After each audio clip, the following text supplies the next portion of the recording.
Good morning, welcome back, and happy weekend. 6:12 this morning, and Sarah, we're already seeing rain. Yeah, that's a good thing. Now it is, but it's unfortunately not going to amount to much, and really it's limited to those who live north of Highway 90 and especially north of Loop 410. So let's get down to it. Let's talk about the radar right now, what's happening. I'll zoom out a little bit so you can see the wider picture. There's a complex of storms that's pushing across Blanco County, Burnett County, and we're on the tail end of that in San Antonio. That storm system originally originated out west and was more robust, but in the overnight hours, it's fallen apart quite a bit. Really only seeing a few flashes of lightning here, especially up in Kendall County through areas like Sisterdale, Candelia, Bergheim.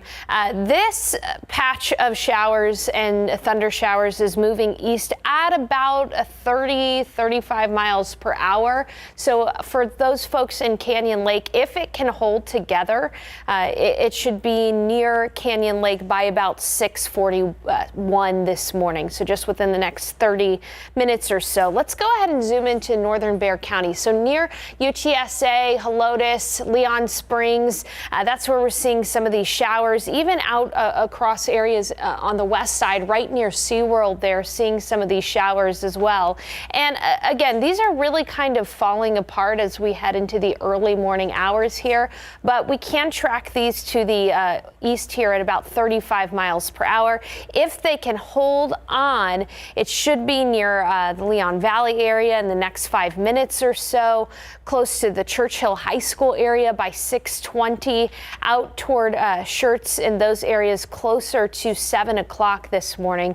But again, it's got to hold on, and as you can see, it's fairly patchy. We may not even get an official reading at the airport if this particular shower moves off to the north of that.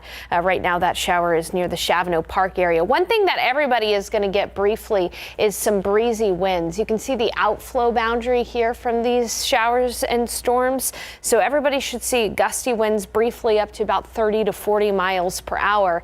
But that system is going to be out of here fairly quickly. As you can see on the futurecast, by about 8-9 o'clock, most of that rain is off to the east. And we're actually going to be seeing skies clear. It's still going to be a hot day in spite of the quick splash and dash showers out there. It'll be sunny around noon, and later into the evening there could be a few more showers out west, but those will likely fall apart before they even reach San Antonio.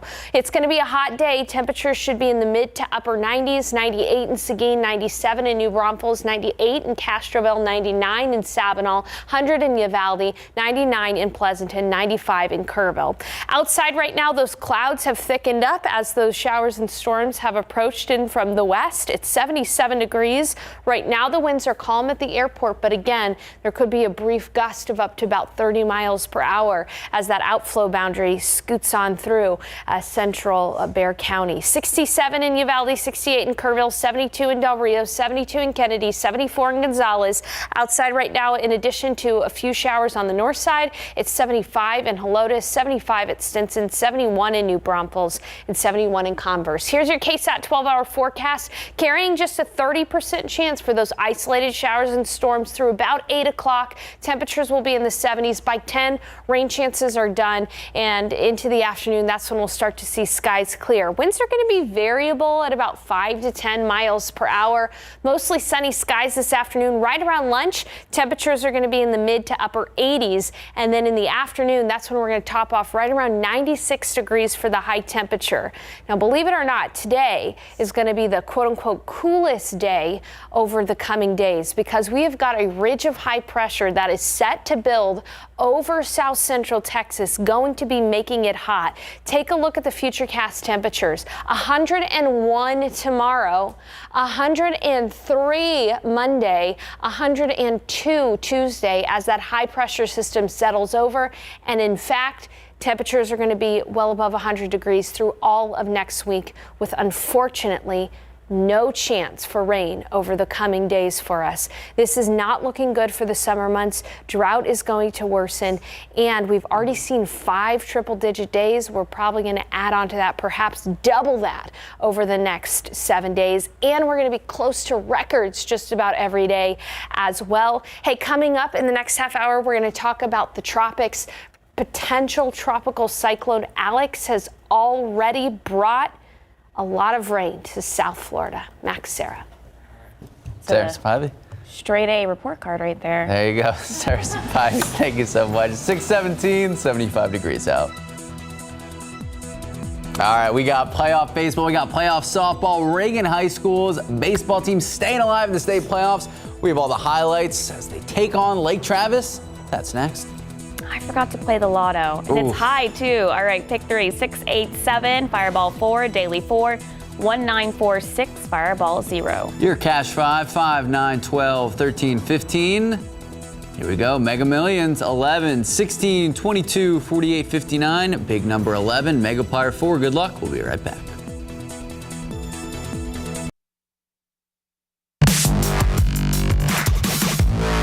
Good morning and welcome back and happy weekend. The O'Connor Panthers returning to the UIL State Softball Tournament for the 6th time in program history and took on the El Paso Americas in the Class 6A semifinals. Let's take a look. Panthers, they're down. They're trying to rally. They were only down 3-2. We're going to jump to the bottom of the third. There we go. Jada Munoz lays down the bunt, bang, and beats the throw to the plate. Great slide. We are tied at 3 later in the inning. The pitcher, Sammy Portillo, helps her own cause a deep shot to left field. This one hitting off the wall. Dominguez would score. O'Connor takes a 4-3 lead, their first lead of the ball game. After El Paso retakes a 5-4 lead at the top of the 4th, the Panthers answer at the bottom of the frame. Good drives in Salinas with an RBI double, tying the game at 5, and then Munoz giving O'Connor the lead for Good, crushing a 2-run homer to the left field. That is your game winner. O'Connor will play for the Class 6A title. They defeat El Paso Americas 7-5. It was truly amazing seeing the competitiveness in each and one of the players. Even though we were down 3-0 in the beginning of the game, we knew that we just had to fight back, and it was an amazing feeling the whole game. We're a good team overall. We can hit, we can play defense, so we just need to be in control of our emotions and not let the crowd or the umpires or anything really get to us, just to stay together and have the control. O'Connor will play in the Class 6A title game. That title game set for tonight at 7 p.m. Also in Austin last night, the Reagan Rattlers Game 2 of the 3-game series against Lake Travis 6A State Regional Finals. Cavs up 4-0 in the 4th when the Rattlers strike back. A runner on third.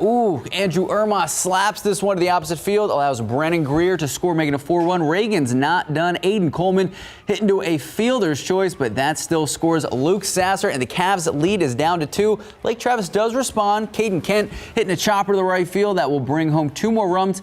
Cavs now up by 5. There will be a third and deciding game. The Cavs, Lake Travis win this one 7-2. Game 3 set for tonight at NEISD Sports Park.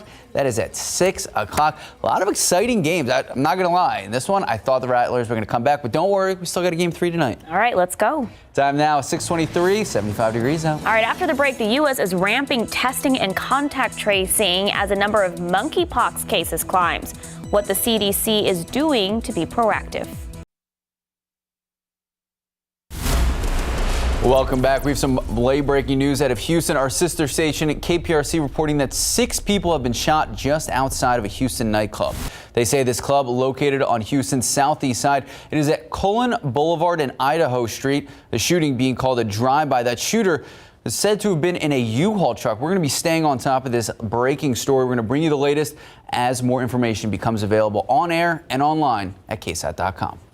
Well, the U.S. is ramping up its testing and contact tracing as a number of monkeypox cases climbs. 25 cases of monkeypox have been identified across 12 states. All the patients being treated or have already recovered, but the CDC trying to make sure that they get ahead of any possible spreading. So U.S. health officials say about 1,200 doses of vaccine for monkeypox are now available here in the United States. 100 treatment courses for the virus have been delivered to 8 jurisdictions, with more deliveries expected. The U.S. CDC is urging doctors to be on the lookout for possible monkeypox cases. They say the virus could spread on the community level.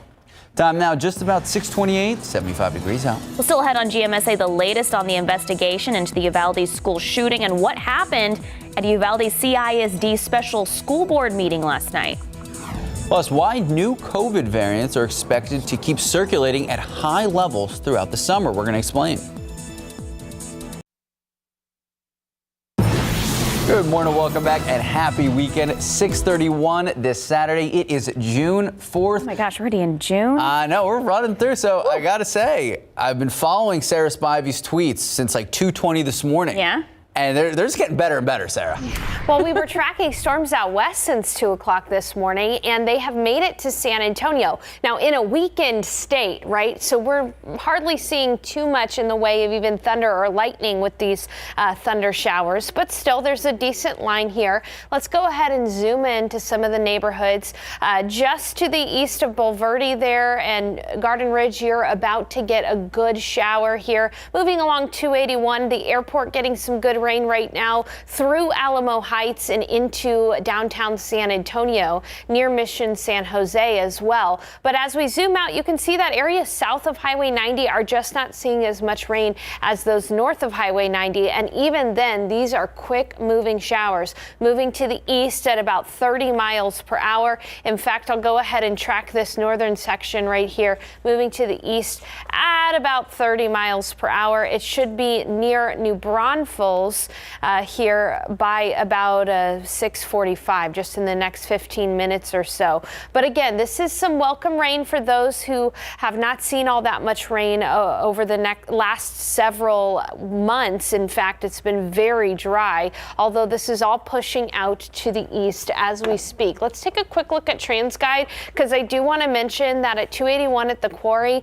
you can see that there's quite a bit of road spray out there. So if you have to travel within the next 30 minutes or so, know that you're going to be running across areas that do have some water on the roads, especially north of Highway 90. Here's what we're going to talk ahead in the forecast. I'm going to track that lingering rain as it moves off to the east, and as it moves off to the east, it will be a toasty afternoon this afternoon. Still a hot day today. Tomorrow, total sunshine, temperatures well above 100 degrees, and in the week ahead, this rain this morning is it. No rain and triple-digit heat all week long will challenge records. So coming up, tracking those showers and storms as they move off to the east in just a few minutes. Max and Sarah. Thank you, Sarah. In your top stories this morning, police are looking for two suspects they say chased a man and shot him. All right, so this is clearly an evolving story. We know what happened on the north side at West Hildebrand near Edison High School. Now, the victim and other people were driving on the road. Jonathan Cotto has more in this developing story. Jonathan, joining us live with more details. Good morning. Good morning, Maxwell. We know a man is definitely in critical condition this morning following that argument that ended with gunfire on the city's northeast side. Let's take a look at what that scene looked like last night. We know San Antonio police were called out to West Hildebrand and a Gainier. That's near Blanco Road last night shortly after 10. Police say two men in their early 20s were arguing with another man around the same age at a different location. Now, the two men followed the other man in a vehicle and opened fire.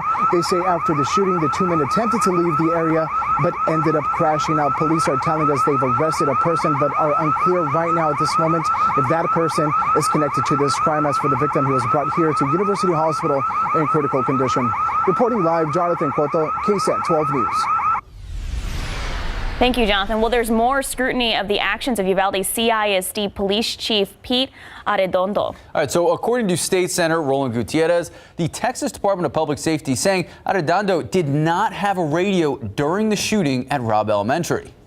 And with that information revealed, authorities have not said how Arredondo was communicating with officers on scene during the time of the attack. State Senator Gutierrez has complained that Arredondo did not know of the 911 calls coming from children inside the classroom, calling it a system failure. Police radio is clearly crucial during emergency situations. It's how officers get information from 911 calls. At this point, still unclear which first responders at Robb Elementary were even aware of the calls. All right, so the Uvalde CISD School Board hosting a special meeting for the first time since the mass shooting at Robb Elementary. During that meeting just last night, the school board taking no action against the school district police chief. Superintendent there saying he had no other information to provide to residents other than the elementary school will never reopen.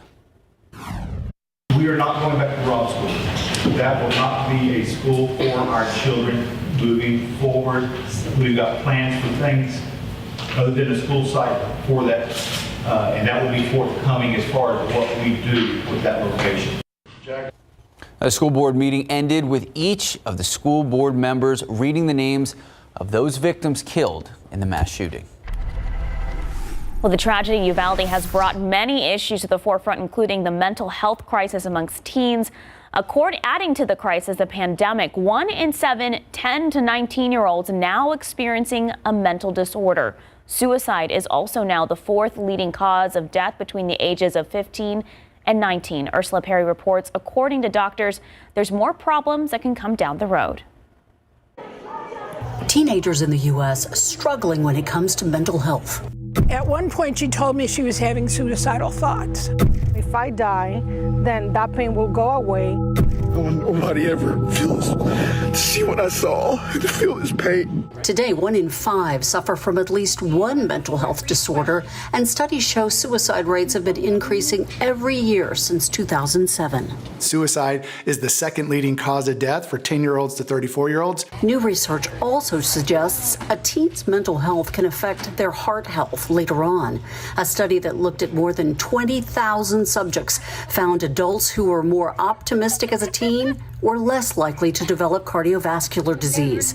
So how can you recognize the signs of trouble in your teen? I think a couple of the biggest signs that we see are when anyone starts to become really withdrawn and they don't want to participate in things they normally were excited about. Other possible indicators include trouble sleeping, negative thoughts or actions, changes in appetite, anxiety, irritability, or personal changes. If you notice these issues, don't try to immediately solve them. We go into parent mode, we go into fix-it mode. We want to fix our kids no matter what's wrong with them. Instead, listen to your child and encourage them to get professional help. It could spark a positive change that affects them for years to come. Ursula Perry, KSAT 12 News. Well, it's a big question we'd like to ask. How do you want taxpayer dollars to be spent? Well, you can help decide San Antonio's next budget. The City of San Antonio's 8th annual SA Speak Up survey on the budget, it is now open for San Antonio residents to share your opinions and your ideas. The feedback collected from the survey will help the mayor and the city council understand and prioritize needs for the entire community.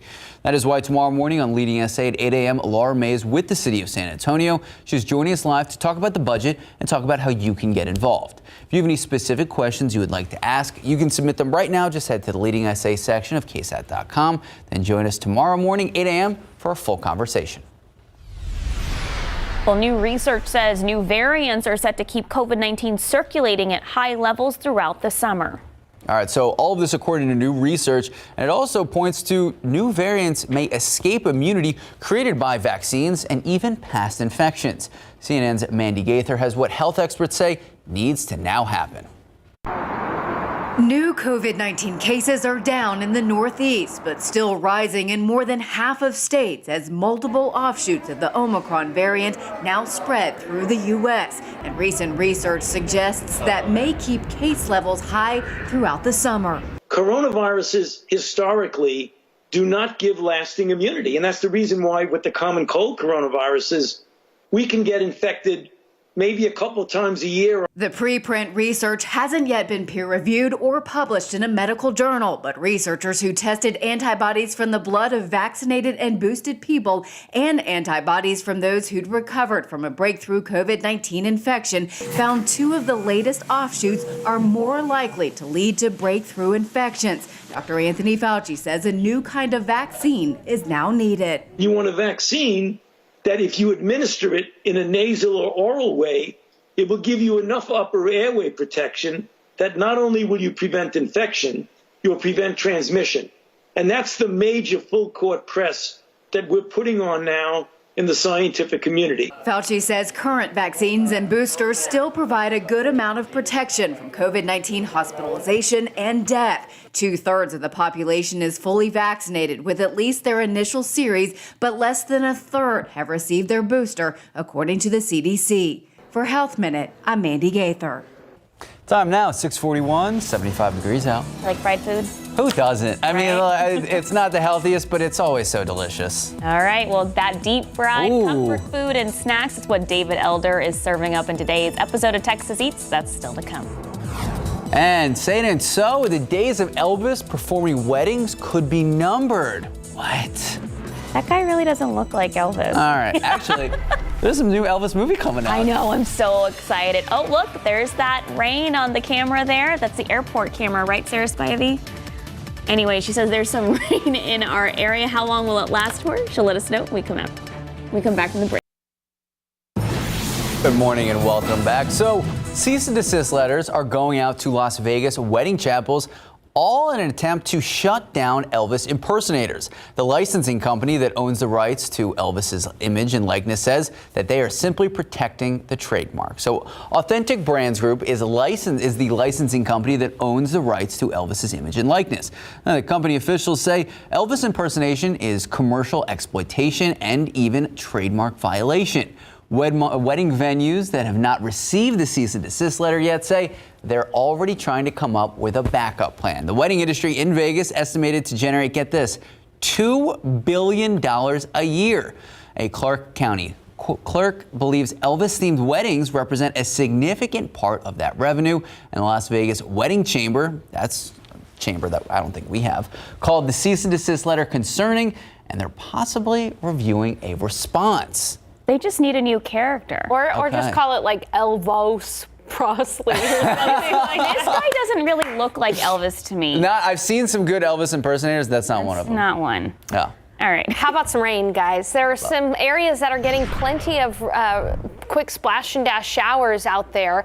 Now, this system originated way off out west and has fallen apart in the overnight hours as it's reached San Antonio, but there's still some decent showers out there for many folks. Even some flashes of lightning out near New Braunfels and Bulverde. I'll tilt this to the side here. You can see 3 flashes of lightning there just to the east of Bulverde. Some heavier rain pushing into New Braunfels, the Green area, Canyon Lake getting some good showers right now as well. Selma and Schertz getting some heavier rain too on the east side there of Loop 1604.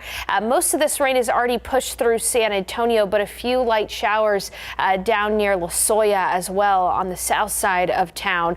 Also, notice that thin green line there. That's the outflow boundary that has been producing up to about 30-mile-per-hour wind gusts. In fact, let's go ahead and track this area of healthier rain as it pushes east into Guadalupe County.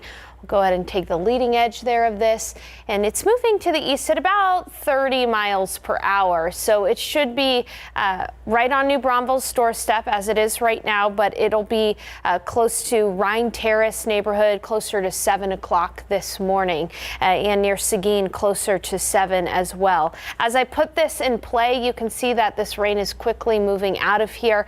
It will be out of the San Antonio area by about 8 o'clock this morning completely. And we've seen about 0.04 of an inch of rainfall at the airport. So again, not producing a lot of rain, but it is something. At least you won't have to water those plants if you are getting a quick shower. So again, through about 8 o'clock, 30% chance for isolated to widely scattered showers, thunder showers. By 10 o'clock, all that rain will be coming to an end. Temperatures are going to warm up really quickly. We're going to be seeing skies clear. By noon, we'll be near 85 degrees. By 2 p.m., close to 90. Winds will generally be variable at about 5 to 10 miles per hour. High temperature today of 96 degrees. It is going to be hot, a little bit of a heat index too, so it should feel closer to 100 degrees. Believe it or not, though, this is going to be the coolest day of the coming days. You can already see at the airport that rain has really come to an end, and we're starting to see some peaks of sunshine there. We did see a wind gust of 30 miles per hour along that outflow boundary. Winds are from the west-northwest, currently at about 15 miles per hour, but winds are going to calm down after that rain pushes off to the east. By 9 o'clock, some of those showers and storms could be in the Hallettsville-Gonzales area, and then by noon, as I mentioned, skies are going to clear for most of the the KSAT 12 viewing area. Late tonight, there could be some more redevelopment for storms out west toward Del Rio, but they're likely not going to make it to San Antonio. So Del Rio, you might get some more storms later tonight, but here in San Antonio, we are just going to be looking at the heat this afternoon. 96 in San Antonio, 97 in New Braunfels, 100 degrees out near Eagle Pass and Del Rio. Heat high is going to settle over, keeping things hot in San Antonio, but potential tropical cyclone 1 is bringing a lot of rain to South Florida, potentially going to become Tropical Storm Alex as it heads out into the Atlantic. No more rain expected around San Antonio throughout the next 7 days. It is just going to be very hot. Look at these temperatures, 100 to 103 degrees over the next several days, some 10 degrees warmer than average, and we will be challenging records just about every day over the coming days. One last look at the radar after a little bit longer here after the next break. Max and Sarah. 103 on Monday. I don't like that. That is, I did see the mayor come out and say that the cooling stations will be open. So if you need anywhere to go, stay safe, avoid the heat. We'll have all that info on KSAT.com. Time now, 6:50, 75 degrees out. A preview of today's Texas Eats coming up after the break. Well, today on Texas Eats, starting at 10 a.m. right after GMSA, David Elder takes us to the Texas State Fair in Dallas. All right, this is like the perfect job. He got to sample some of the classic deep dish fried American favorites. Let's take a look. This is a deep fried road trip from Fort Worth to Austin, Texas.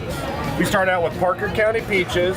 We go down to West Texas for our kolache, which we deep fry, and go through Waco, Texas for our Dr. Pepper. We have a Dr. Pepper peach juice barbecue glaze. We end up in Austin for our smoked beef brisket. This looks incredible. You thought of everything when you put this together. Cheers. Sweet, salty, fluffy, crunchy. Right? Here's love. Woo!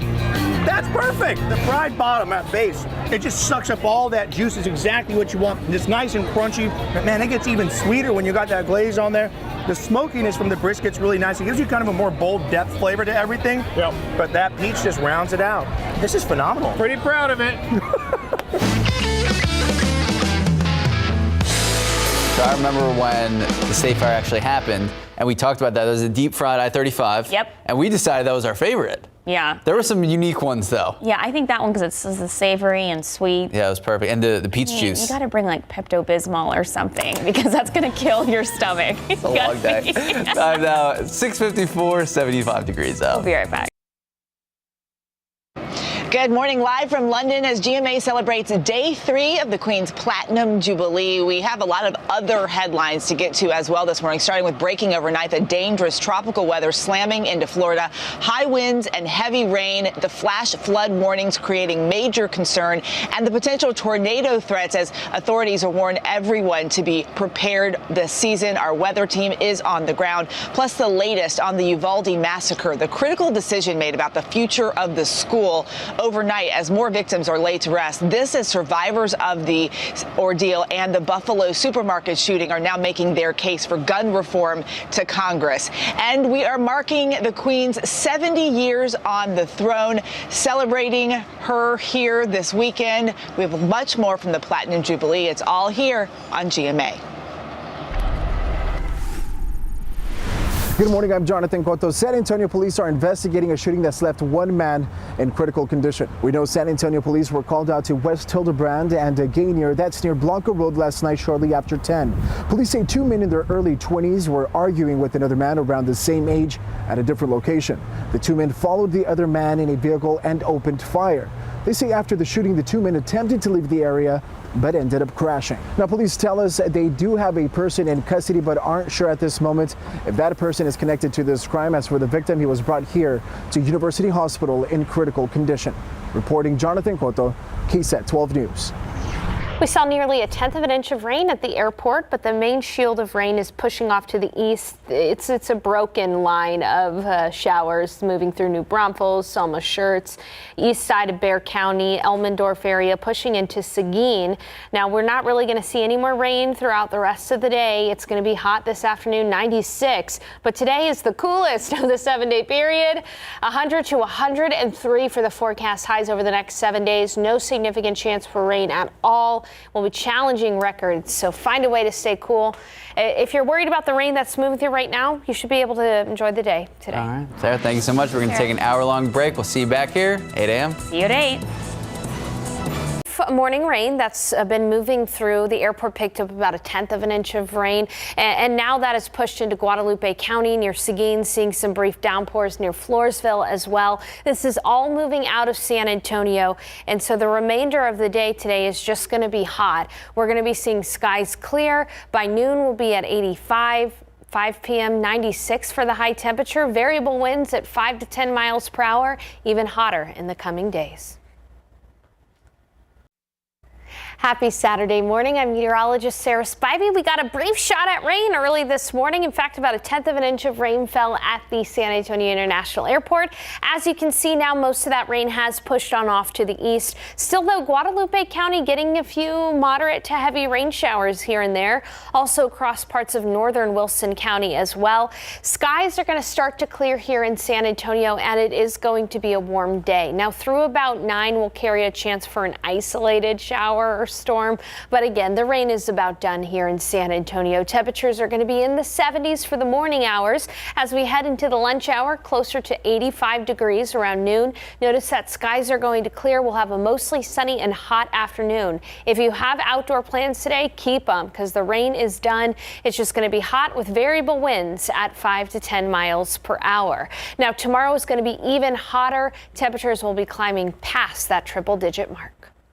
Some showers that have pushed into Guadalupe and Wilson and Gonzales counties after moving through San Antonio. But really, we're just about done with the rain here in San Antonio. We'll be seeing skies clear. It'll be hot, 96 for the high, variable winds. Live from KSAT 12. Good Morning San Antonio starts right now. Good morning, I'm Jonathan Cotto. After the tragic events in Uvalde, Voto Latino, a nonprofit organization, will be hosting a call to action here at Travis Park. Coming up on GMSA, we'll tell you what the organization is hoping to accomplish. And a shooting on the north side last night lands a man in the hospital. We'll have the latest on that investigation. And let's take a live look out at the Alamo City. All right, so we got some clouds out there, some blue skies, and some people in our area got some rain this morning. We're gonna check in with Sarah Spivey for your full forecast. But for now, good morning. It is 8 o'clock this Saturday. It is June 4th. Thank you so much for starting your weekend with us. So Happy we just Saturday. got off our respective Saturday and Sundays, kinda. It's our weekends. Yeah. What'd you do? Did you make it outside? I did. Okay. Sarah, I had to drive to Dallas and back on Thursday, and we actually had some showers on our drive, and that's what we're kind of seeing here, but nothing significant, right? Right. Only about 1/10 of an inch of rain fell at the San Antonio airport, but hey, we'll take it. As you can see, we're done with the rain as a whole in San Antonio. Much of that energy has pushed on off to the east. We're seeing some showers near Luling, in Wilson and Gonzales County, right on the county line there.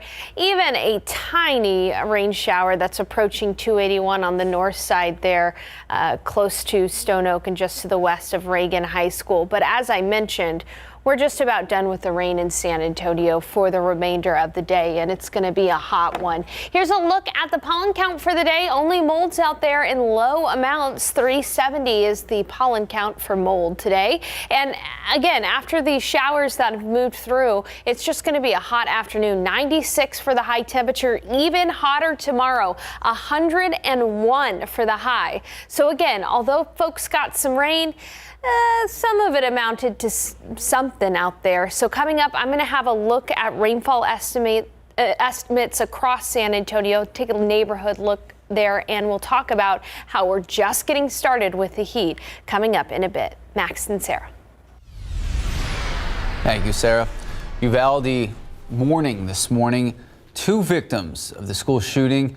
Well, There's special ceremonies later this morning. Funeral services for McKenna Elrod set for today at 10 a.m. at First Baptist Church. Rogelio Torres will also be laid to rest today as well at 10 a.m. The service will be at Rushing Knolls. Both will have a special service at Hillcrest Cemetery afterwards. Several other visitations scheduled this weekend as well. You can read more about them and so much more and how their loved ones are honoring them and their memory right now on KSAT.com. And so in the aftermath of Uvalde, the community coming together to remember all of those who were lost. Today, a special call to action event is taking place. Jonathan Cotto is live. Jonathan, what's going on? Good morning, Sarah. Good morning, Max. I am here live at Travis Park, where in just a couple of hours, a call to action event will be taking place. Members of the community are going to be joining Congressman Joaquin Castro in an effort of raising awareness around gun violence and also raising funds to support the families affected by the horrible, horrible event that took place in Uvalde now a little over a week ago. But with me is Edna Chavez, a political activist and a gun violence survivor who will be speaking here this morning and who has also spoken in Washington, D.C. Edna, good morning. Thank you so much for being with us this morning. Good morning. Now, Edna, we're here because of what's transpired in Uvalde. We know 19 lives were lost, 2 teachers, 19 students, all around the ages of 9, 10, and 11 years of age. Now, we know you have a direct connection to gun violence. Talk to us a little bit about that.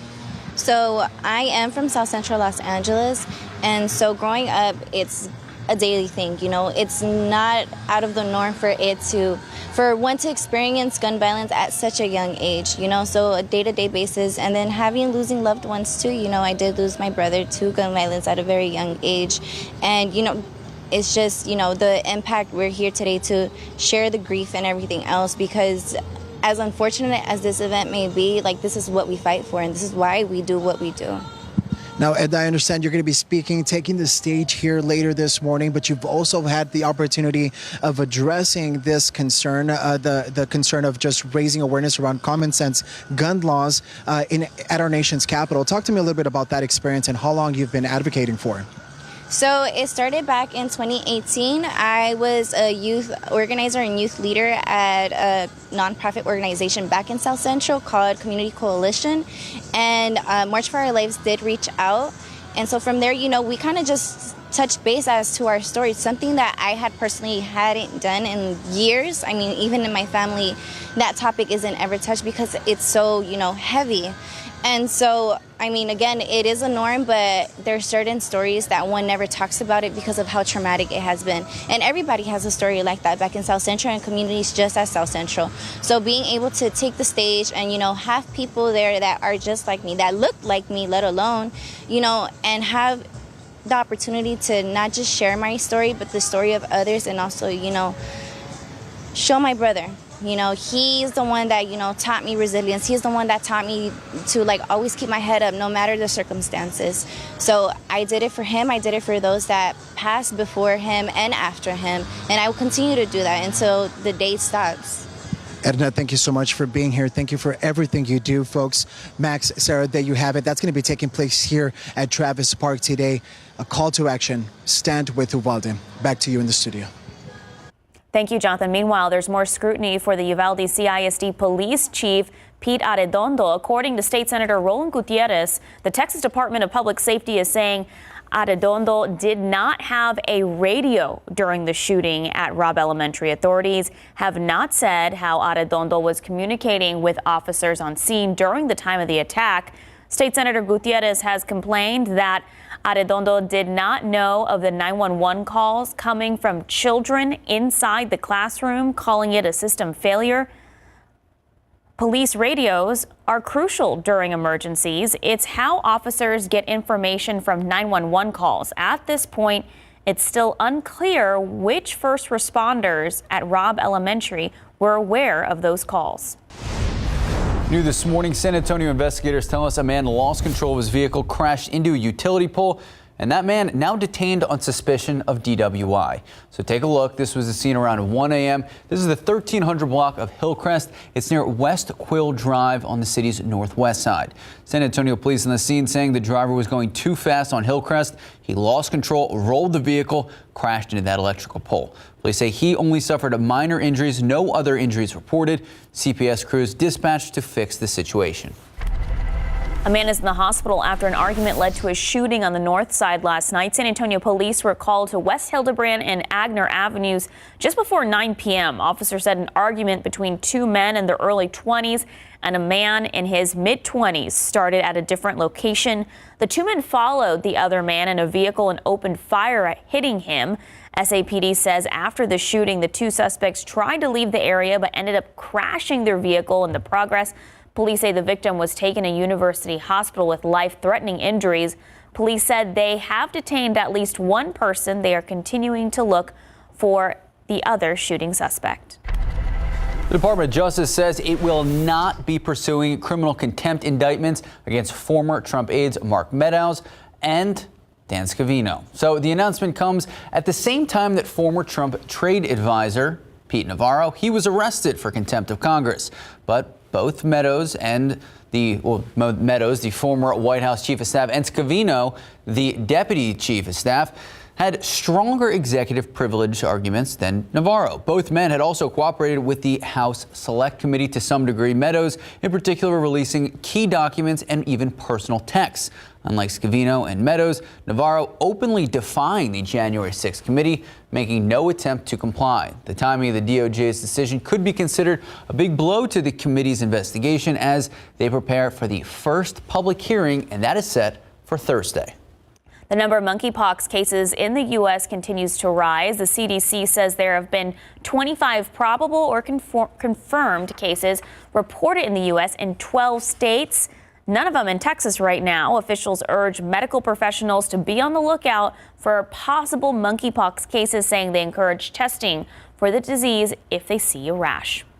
Time now, just about 8:10, 72 degrees out. Well, still had some big moments yesterday in the UIL State Softball Tournament in Austin. We'll have those highlights coming up. But first, we're going to take a quick live look out at the Alamo City. 72 degrees now. What is the rest of the day? What does the weekend look like? How hot is it going to get in the next 7 days? Hot. We're going to check in with Sarah Spivey in just a few moments. Good morning, welcome back, and happy weekend. All right, we got our coffee, tea? Tea. We want tea this morning. Coffee to tea. Okay, we're easing into it. You know, you need like a jump start. Or maybe I just need like an energy drink at this point. Okay. Maybe, but it was kind of a coffee cup of tea morning with some rain out there for some folks. Now, most of that rain has pushed on off to the east. Here's a look at the radar right now. You can see that the heavier of the rain, and even it's not all that heavy, just a few showers pushing to the east, north of Gonzales into Lavaca County. We've got some light rain showers ongoing around Seguin, and in northern Bexar County, there is a tiny light rain shower on 1604 and 281 right near the Stone Oak area. But yeah, earlier we did have some rain, about officially a tenth of an inch of rain fell at the airport. And what I can do here is I can actually look at rainfall estimates. Again, it's not crazy impressive, but it is something. Let's look at the 12-hour rainfall totals here. You can see that mainly the rain fell north of Highway 90, but there were still some gaps in many places. One area that saw a bit of a bullseye of rain this morning was in the northeastern corner of Bexar County and the southwestern corner of Comal County. Those areas saw about 0.5 of an inch of rainfall there. And then out near Medina Lake, let's take a look at how much rain fell in that area. Probably just about 1/10 or so. And again, that's about what we've got around the area, anywhere from 1/10 to 1/4 of an inch of rain. If you did get rain, that's how much fell. Otherwise, unfortunately, some folks did miss out on the rainfall this morning, but hey, we'll take any little bit of rain that we can get, especially in drought conditions. Rain is pushing east And for the remainder of the day today, the story is going to be clearing skies and toasty temperatures this afternoon. Right now outside it's 73. As you can see at the airport, mostly cloudy. There are some peaks of sunshine. Winds are from the north-northwest right now at about 10 miles per hour. So this rain actually helped cool us down a little bit. We're at 73, but look at Cotulla, 80 degrees still in Cotulla, 72 in Del Rio, 74 in Hondo. You can see that skies are mostly cloudy, but these skies will be clearing. 71 in Rio Medina, 68 in Bernie, 68 in Bulverde, and 70 in Converse. Here's a look at the futurecast for the day. As I show you here, we are going to be seeing clearing skies this afternoon in San Antonio. A few showers could be possible for our coastal communities, and then late tonight, 1 or 2 thunderstorms is possible for Del Rio. But here in San Antonio, we're done with the rain, not only today, but for the extended forecast too, which again is not good news because we're under extreme and exceptional drought. Today, high temperatures, it'll be 97 in New Braunfels, 98 in Seguin, 98 in Castroville, 99 in Sabinal, 94 in Bernie, and 95 in Comfort. Here's your KSAT 12-hour forecast. Rain is coming to the end over the next couple of hours. Temperatures will be in the 80s, mid-80s by about lunch. In the afternoon, mostly sunny and hot. High temperature of 96 degrees this afternoon in San Antonio. Winds are going to be variable at about 5 to 10 miles per hour. It's going to be a hot evening, still in the 90s by 9 p.m. A heat high is going to be settling over Texas in the coming days. Look at this. Tomorrow, 101.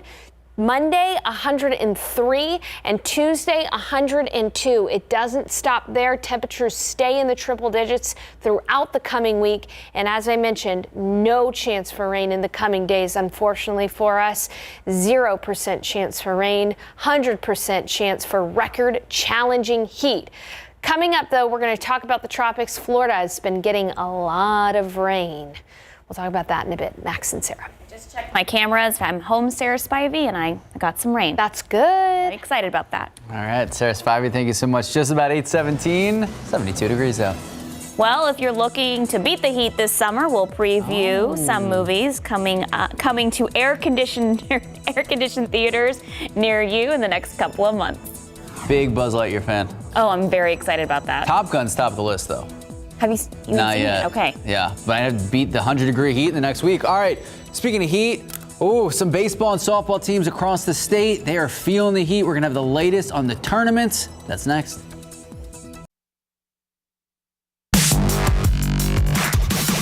Good morning, welcome back, and happy weekend. We have playoffs. The O'Connor Panthers returning to the UIL State Softball Tournament for the 6th time in program history. They're taking on El Paso Americas in the Class 6A semifinal. So Panthers trying to rally down 3-2, bottom of the third. Runner on third, Jada Munoz laying down the bunt. We just saw good beats the throw to the plate. Great slide. Tied at 3 later in the inning. Pitcher Sammy Portillo helps her own cause. A deep shot to the left. This one hits off the wall. Dominguez would score. O'Connor taking a 4-3 lead. Their first lead of the ball game after El Paso takes a 5-4 lead in the top of the 4th. Panthers enter again. Good driving in Salinas with an RBI double to tie the game at 5. And then Munoz giving O'Connor the lead for good, crushing a 2-run homer. That is your game winner. O'Connor will play for the Class 6A title. They defeat El Paso America 7-5, and that 6A title game set for tonight at 7 p.m. Staying in Austin last night, the Reagan Rattlers Game 2 of their 3-game series against Lake Travis 6A state regional finals in baseball. Cavs up 4-0 in the 4th. Rattlers strike back with this one. A runner on third. Andrew slapping one to the opposite field, allowing Greer to score, making it 4-1. Not done, though. Coleman hits into the fielder's choice. Oh, Luke Sasser. Cavs down to just 2 up, and Lake Travis responds. Sorry, Caden can't hit in a chopper to the right field. That would bring home 2 more runs. Cavs up by 5, and there will be a third and decisive game. Cavs win 7-2. Game 3 tonight, NEISD Sports Park, set at 6 o'clock. All right, from baseball to basketball, we are in the midst of the NBA Finals. 2022 NBA Finals, we got the Celtics, we have the Warriors. It continues. Celtics with a pretty good comeback in Game 1. All right, so Game 2 at Golden State starts tomorrow, 7 p.m. right here on KSAT 12. The series shifts to Boston later next week. Are you rooting for anyone? No. Okay. My Spurs are not in there. Okay, that's fair. I don't care. We wait till next season. Right. All right. Time now, 8:22, 73 degrees out. All right. Well, the new Top Gun movie is set to rule the box office again this weekend. This summer is looking pretty good with some other good movies on the way. We'll have a preview next. Good morning and welcome back. Well, Top Gun Maverick. Have you seen it yet? No. Okay. That's the assignment this week during the heat. So Top Gun currently ruling the box office. A squadron, I like that, of potential summer blockbusters headed to theaters this month. CNN's Rick Damigella gives us a preview of the top movies being released in June. Genetic power has now been unleashed. We made a terrible mistake. Life finds a way in Jurassic World Dominion. The movie unites the lead casts of both Jurassic trilogies in an adventure where dinosaurs are part of our daily lives. Jurassic World Dominion stomps into theaters June 10th. Buzz Lightyear mission log, stardate 3901. After a full year of being marooned, our first hyperspeed test flight is a go. The origin story of the hero who inspired the action figure that Andy played with in the Toy Story movies blasts off in Lightyear. The latest Pixar animated adventure heads to infinity and beyond June 17th. We came to the right place. Looking for trouble? Look right in my face. Elvis is everywhere in June. Director Baz Luhrmann's vision of the King of Rock and Roll stars Austin Butler as Elvis and Tom Hanks as his Svengali manager, Colonel Tom Parker. Elvis will enter the building June 24th. There are a lot of other villains in the world, but I am going to be a super villain. The last week of June actually ends with the beginning of July, and with it comes Minions: The Rise of Gru. The first Minions movie made off with $1.2 billion at the global box office back in 2015. Gru and the Minions say bello to audiences July 1st. Selecting reserved seats in Hollywood, I'm Rick Damigella. I love it. I love all of them. I know. I can't decide which one I want to see more. I didn't know Tom Hanks was going to be in the Elvis movie. If Tom Hanks is in it, That's fantastic. it can't be bad. All right, time now, 8:28, 73 degrees out. All right, still ahead, the Uvalde CISD School Board holds a special meeting for the first time since that mass shooting. We'll tell you what happened. And David Elder taking a trip to the Alamo Ranch area for this week's episode of Texas Eats. We'll tell you what he found. What is that? I don't know. Is that an enchilada? What? No. I don't know, but it looks good. Good morning, welcome back, and happy Saturday. It is just about 8:32 this Saturday morning. We've had an eventful Saturday. It really started off around 2:20 a.m. We got a little interesting rain coming in. Yeah, and Sarah, I checked my cameras. There is rain on the ground in my driveway, Whoa. so I won't have to water my plants, but it's really not going to make a huge impact. Unfortunately, no. We saw 1/10 of an inch of rain at the airport. That is something, and many areas across San Antonio saw at least a little bit of rain this morning, but as you can see, most of that has moved on off to the east. There's still some claps of thunder out near LaGrange, and some moderate to heavy rain is pushing into Hallettsville, but these are quickly moving on off to the east. As you can see around San Antonio, perhaps just some sprinkles north of 1604, but the rain is pushing off to the east. And for the remainder of the day today, it's just going to get hot.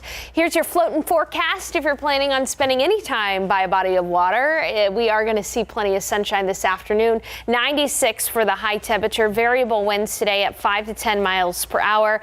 Now, although there's not much sun out there right now, this afternoon the UV index is going to be very high. Skin damage time 10 to 20 minutes. So what's ahead? What are we going to talk about? Well, we'll take a look at where some of that lingering rain is. I'll track it out for Hallettsville, and we'll talk about how much rain fell earlier this morning. A toasty afternoon, as I mentioned. Tomorrow, total sunshine and hot. Temperatures will be well above average. And in fact, throughout this week, no rain in the forecast. Triple-digit heat on deck for us for most of this upcoming week. All of this and more coming up in just a few minutes. Max and Sarah. Thank you, Sarah. Happening today, a nonprofit organization joining community members along with local leaders like Congressman Joaquin Castro, and they're all coming together for a Stand with Uvalde call to action. That's right. Our Jonathan Cotto joins us live from Travis Park in downtown with more on that event taking place. Good morning, Jonathan. Good Good morning, Sarah. Good morning, Max. That's right. I'm live here at Travis Park, where that nonprofit organization Voto Latino is going to be hosting an event with a number of speakers, all with the intent of showing solidarity and support to our brothers and sisters in Uvalde after what we've learned has been such a tragic and horrible event where 19 students and 2 teachers lost their lives. With me today, one of the speakers that is going to be taking the stage later this morning, Ramon Contreras, a former filmmaker, a political activist, and co-founder of Youth Over Guns. Good morning, Ramon. Thank you so much for being with us this morning. Good morning, of course. I'm happy to be here. Now, Ramon, I understand that your involvement started after experiencing gun violence or having been familiar with gun violence in your past. Talk to me a little bit about that. My senior year of high school, I lost a friend to gun violence. And after that, Parkland happened. And there was just a wave of shootings happening around the country. And with the loss of my friend and the loss of people all over the country, I decided to jump in, take action, and co-found Youth Over Guns, an organization dedicated to bring awareness to gun violence in Black and Latino communities. We organized a rally on June 2nd, 2018. We had 10,000 people come out in support, and Black and Latino activists carried a casket to symbolize the deaths in our communities. Now, Ramon, how important is it that we have this conversation in Black and brown communities? I know Uvalde, just an hour and 45 minutes here from San Antonio. And how important is that we have this conversation now more than ever? It's extremely important.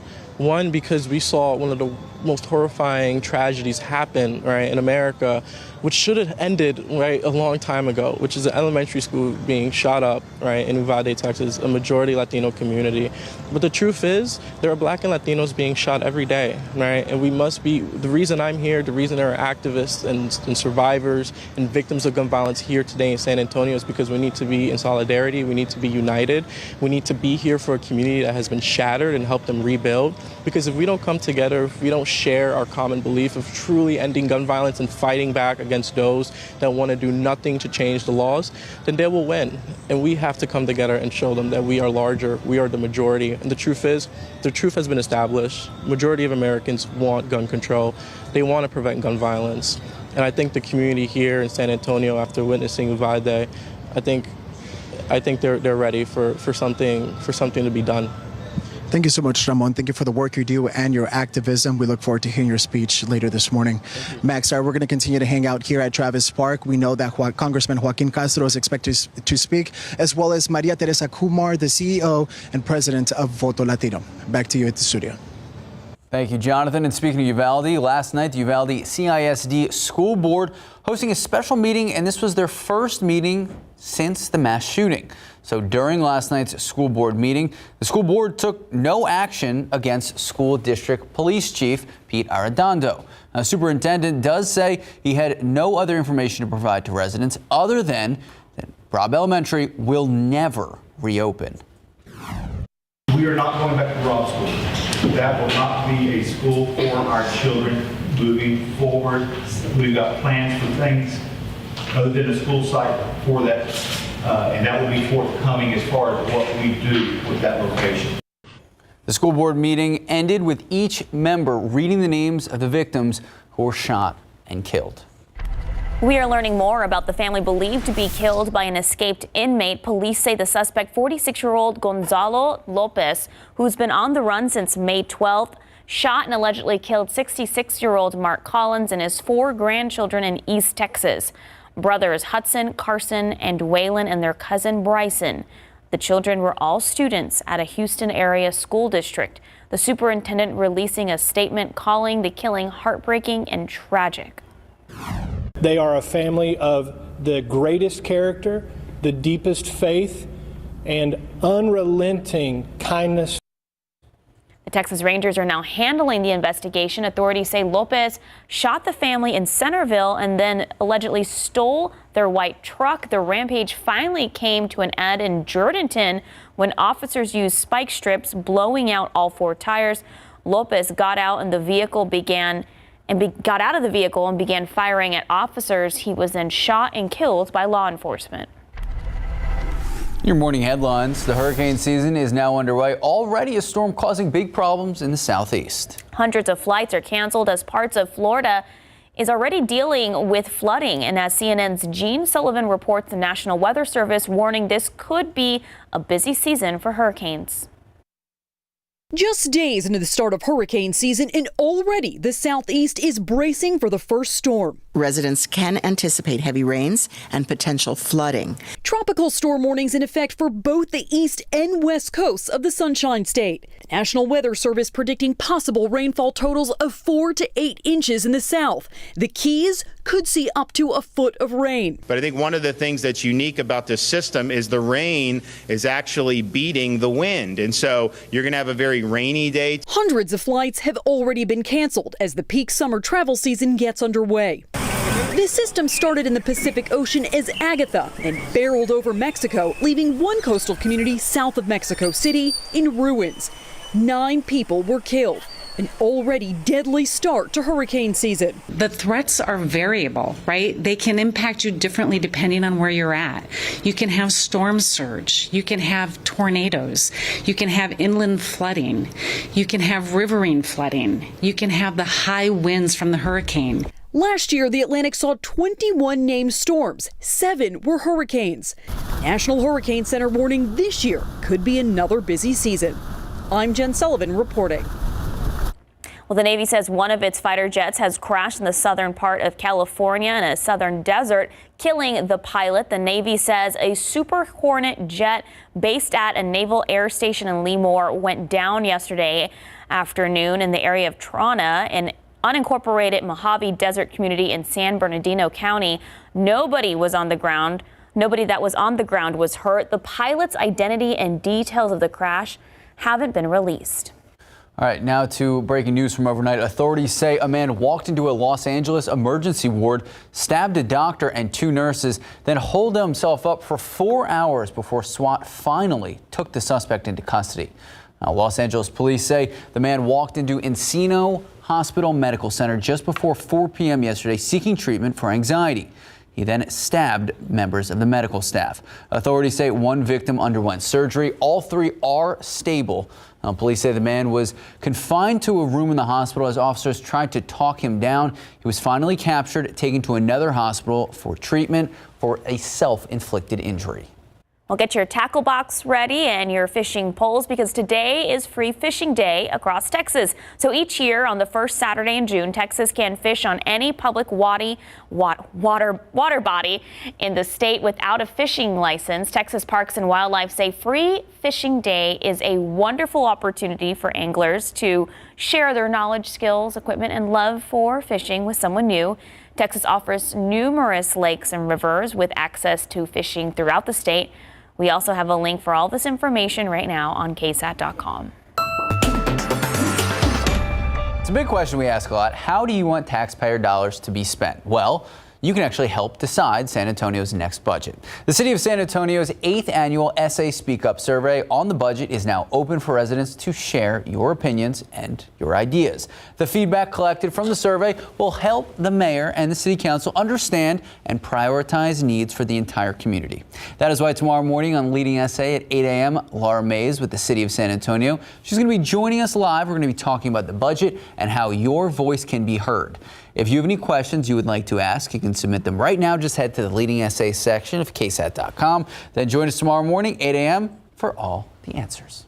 Time now, 8:42, 73 degrees out. Well, it's Saturday, and that means another episode of Texas Eats. Okay, we got to find out what these things are. I think it's filled with cheese. Is that cheese or chicken? Oh, flautas? Okay. Is that creamed corn well, you know on what? flautas? We're going to find out what they are in just a bit. We're going to check in with Texas Eats. Taking a look outside with live cam, 73 degrees at 8:43. Those light showers have moved out. Sarah Spivey will have our weekend forecast when we come back. Good morning, welcome back, and happy weekend. All right, there is a lot going on this morning, Sarah Spivey. You started at 2 a.m. Well, yes, because we were tracking storms that developed out west, and they actually held on and moved into San Antonio. Now, they were at a weekend state, so we really only got about 1/10 of an inch of rain, but hey, it's something, and we'll take any little bit of rain that we can get. You can see the main pulse of energy has pushed on east. It's moving into Lavaca County right now. LaGrange, though, is getting most of the lightning. Hallettsville, this is right on your doorstep. There could be a few flashes of lightning as this continues to push on off to the east, but it is not severe in any way, shape, or form.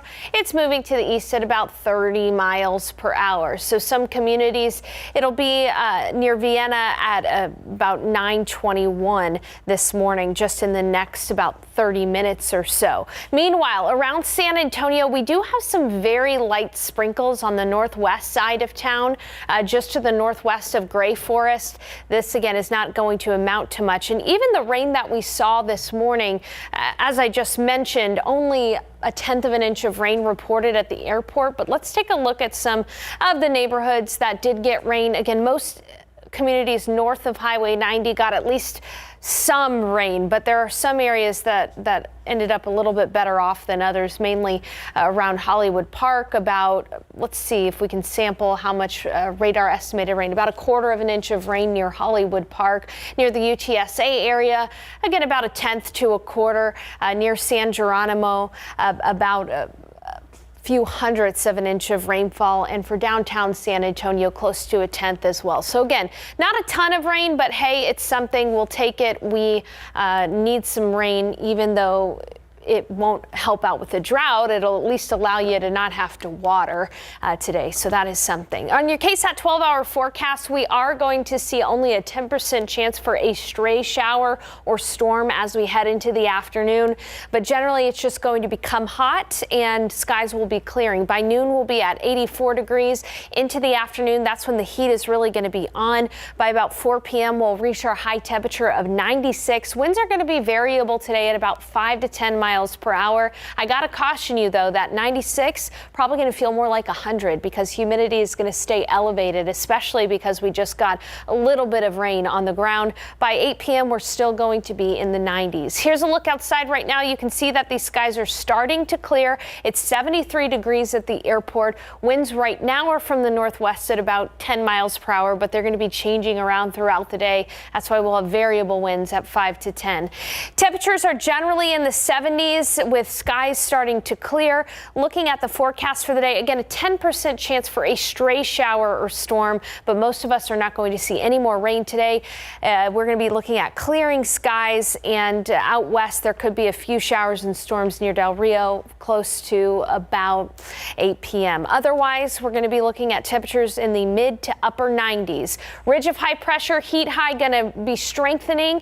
That rain that's occurring across South Florida is from potential tropical cyclone 1. It's going to head out into the Atlantic, potentially as tropical storm Alex. No significant rain around San Antonio over the coming days. Temperatures are going to climb.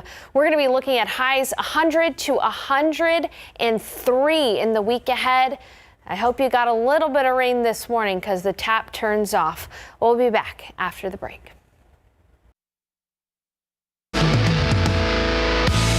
This one right here, flautas. Yeah, that's Tex Orleans right there. Yeah, it's Tex Orleans. That's Tex Orleans. I mean, we bring our boudin in from the best stop. That's the best boudin in the world, in my opinion. We hand roll it, deep fry it, topped in a verde cream sauce, topped with jumbo lump crab meat. Knock your socks off. Okay? Cheers. Boom. Oh, wow. Empanadas. Oh, man. Oh, yeah, these things are loaded. You got them covered in sauce. These are incredible. And it's money. This one is wild. BB's Tex Orleans has traditional dishes on the menu, the shrimp and grits. They have a redfish dish that has all that sauce on there as well. But what makes it the fusion is when you get some of those Tex-Mex and New Orleans dishes put together, like the flautas and the empanadas. Both of those crispy on the outside, but get this, they're stuffed with seafood.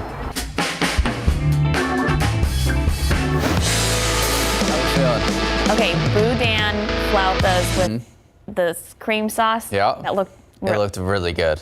I'll try it. Time now, just about 8:55, 74 degrees out. We're going to take a look outside with the roads. We know some of the roads were slick out there. Looks like a lot of them have dried up. Like Sarah said, those showers have moved out of the way. If you are planning to be out and about today, it's going to be hot, so make sure you try to stay cool. All right now on KSAT.com, the story of how a San Antonio 8th grader became the Scripps National Spelling Bee champion. Harini Logan became the champion after winning the Bee's first ever lightning round tiebreaker. Max Massey was just showing me this video on Twitter of that lightning round. Go girl, because I couldn't understand half of those words and she just was spelling them like literally. Myoti. Myoti. I don't know. Hey, she won representing San Antonio. You can read her story right now on KSAT.com. All right, time now, 8:57, 73 degrees out. All right, still ahead on GMSA. San Antonio police say a man lost control of his vehicle and crashed into a utility pole. We'll have an update on his condition. Well, outside the community coming together, helping those who have been affected by that school shooting in Uvalde. We're going to check in with Jonathan Cotto live in just a few minutes. A local San Antonio philanthropist presenting the families of the victims of the Uvalde school shooting and the city of Uvalde with a $2 million donation. We have the story coming up. All right, saving every penny to get by. We're giving you a look at how some local seniors are making ends meet in the midst of this current inflation. Plus gas prices. Oh my gosh, gas. All right, let's take a live look out of the Alamo City. 73 degrees to start your Saturday morning. What is the rest of the day? What does the rest of the weekend look like? We're going to check in with Sarah Spivey in just a few moments. But until then, good morning. Good morning. It is 9 o'clock this Saturday. It is June 4th. Thank you for joining us. Whew. So we were talking about the garden earlier. How does it look? It's hanging in there. Yeah. But I mean, I'm kind of scared. You know what I really need to look at is my water bill. Oh, I'm doing okay. a lot of course, hand watering, Right. but more than I usually do, Sarah, because it's been so brutally dry out there. Yeah, well, at least you won't have to do any hand watering today. Sarah got some rain at her house earlier this morning. A lot of us got a quick splash and dash thunder showers early this morning in the pre-dawn hours. Now, most of that rain has pushed on off to the east. Hallettsville seeing some showers and storms right now, and even some very light rain across parts of western Bexar County. And although we can't rule out a stray shower or storm during the day today, the rain for the most part is done across San Antonio. In the pollen count today, molds are low at 370, and this weekend it's going to be hot. Today the high temperature should be 96. Again, a 10% chance for a stray shower or storm, but that's really wishful thinking for many of us. 101 degrees for the day tomorrow, and we're just getting started with the heat. Temperatures all next week will challenge records. Coming up, I'll have those details for you, and we'll talk about how much rain some locations got earlier this morning. Max and Sarah. Thank you, Sarah. So today, a lot of community events taking place. One specifically has community members and local leaders coming together to remember those who were shot and killed in Uvalde. Jonathan Cotto is live at Travis Park with what's happening with that event. Good morning, Jonathan.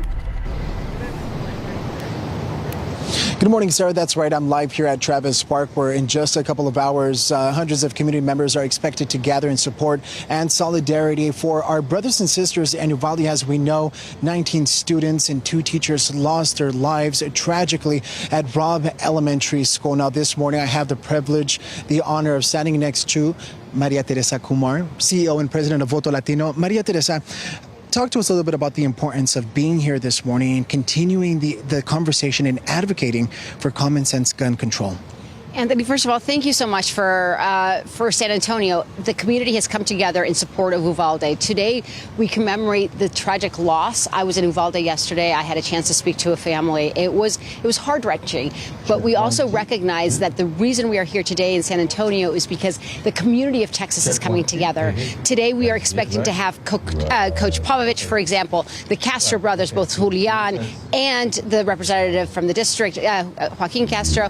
Beto O'Rourke is joining us. Senator Roland Gutierrez is coming. And why? It's because it's trying to remind everybody in Texas that Texas is not a red state. It's a non-voting state. We have roughly 3 million Latinos who are sitting on the sidelines who are eligible to vote and aren't doing it. We need everybody in the ring right now to change and create some common sense gun reform. We could all agree that we should have background checks. We all agree that 18-year-olds should not be walking around carrying guns. Those are the reforms we're talking about today. And for San Antonio to come together and to host it just on the outskirts of Uvalde really speaks to why the community here in Texas is ready for change. We are having folks coming in from every town, from the Pulse nightclub in Orlando, survivors of gun violence standing in solidarity, saying, Texas, Uvalde, you are not alone. Maria Teresa, thank you so much for having us here this morning, for your availability, for sharing those words. We are looking forward to hearing you speak, and as well as the other speakers that are scheduled to be here this morning. Well, we hope everybody comes and joins us today at 10 o'clock here in San Antonio and Travis Park. And if you can't, but you want to register other voters, download VoterPal. It allows you to register your friends and family and get into the mix. So grateful for your time. Thank you so much, Maria Teresa. There you have it, folks. Again, we're here at Travis Park. One of the efforts here is also encouraging the community to vote, the importance and the significance of their vote, and also raising funds for those affected in Uvalde. Back to you in the studio. Thank you, Jonathan. Speaking of Uvalde, in about an hour, funeral services for 2 of the victims of the school shooting will begin. Now, the funeral services of McKenna Elrod set for 10 a.m. at First Baptist Church. Rogelio Torres' services will be at Rushing Knolls, also at 10 a.m. Both will also have a service at Hillcrest Cemetery afterwards. Several other visitations scheduled today as well. You can read more about them and how their loved ones are honoring their memory right now on KSAT.com. And as you can imagine, their families are in great pain, and a San Antonio philanthropist is doing what she can to help. The nonprofit Kim's Angels donated $2 million to Uvalde. Half of that is going directly to the victims and their families. Each family got a $40,000 check. The money cannot replace the lives that were lost, but it does give the families some space to grieve. No matter how little or how big it is, everybody's been helping out. It's been great. It's not just Uvalde, people from all over the world. The $1 million donated to the city and school will go towards a recreation center for the kids so they can participate in after-school programs. Also this weekend, there will be a benefit concert for Uvalde happening tomorrow at Cowboys Dance Hall. Doors open at 6, concert starts at 7. Performers like Easton Corbin, Kevin Fowler, other country music groups are set to perform. Tickets for the iHeart Uvalde benefit concert are available at iHeartRadioTexas.com. We have a link to that on our website. Proceeds will go to the Robb School Memorial Fund. New this morning, San Antonio police tell us a man lost control of his vehicle, crashed into a utility pole, and now that suspect has been detained on suspicion of DWI.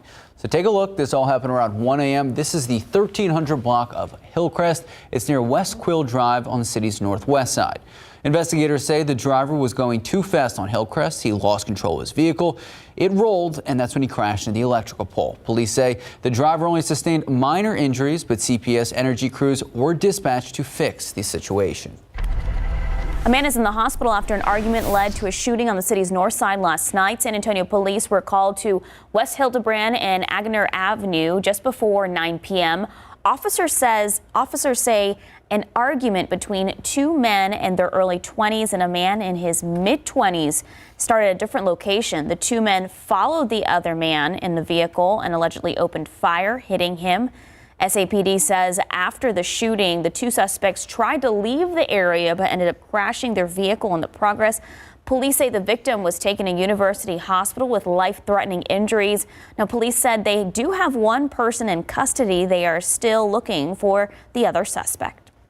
All right, so a lot of us hope to retire. Yes. And hopefully when we retire, we can live in ease. But the reality is, for a lot of people living in the golden years, well, they have to watch what they spend. Inflation putting a big strain on retired seniors living on a fixed income. The good news is next year seniors could get a cost of living adjustment, but until then they're scrambling. Patty Santos shows us how they're getting by. Did you guys do it? Did you guys press on the App Store? This is not the way I planned on spending my golden years. I planned on being able, to go places and do stuff, but it's not possible. Robert Highland says his Social Security check just doesn't stretch as far as he thought it would after a series of events lifted his safety net. Okay, if I've got 25, 30 bucks in the bank on, when my next paycheck comes in, I'm doing pretty good. Hyland says he worked several jobs throughout his life, including in law enforcement, prisons, and odd jobs. He regrets not having a better plan, as do some of his friends at the senior center. You don't realize how quickly this happens until it happens, and then you're like, I wish I'd have saved more money, or I wish I'd have done this or done that, or had a different job. Financial planner Joseph Warren says anytime there's changes in the market, those close to retirement worry. His advice is cut where you can. Ask yourself on each expense, does it bring you joy?